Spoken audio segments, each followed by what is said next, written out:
Hi friends, welcome to my channel.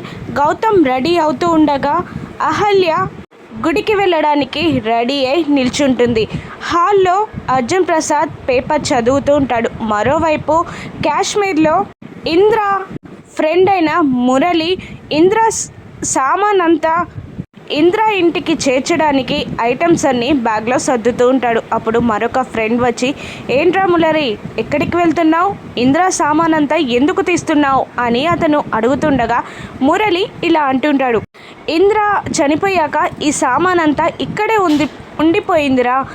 Gautam వచ్చి వీటన్నిటినీ తీసుకెళ్తానన్నాడు కానీ ఇంకా రాలేదు. అందుకనే ఈ సామాన్ అంతా గౌతమ్ ఇంటికి చేర్చుదామని హైదరాబాద్ వెళ్తున్నా అని అతను అంటూ అక్కడున్న ఇంద్ర ఫోటోని తీయబోతూ ఉంటాడు. అప్పుడు మరొక ఫ్రెండ్ ఇంద్రాకి సెల్యూట్ చేస్తూ ఉంటాడు.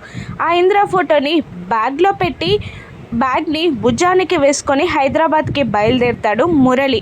మరోవైపు గౌతమ్ అహల్య దగ్గరికి వచ్చి, పదండి ఈ రాములవారి గుడికి వెళ్దాం అని అంటూ ఉంటాడు.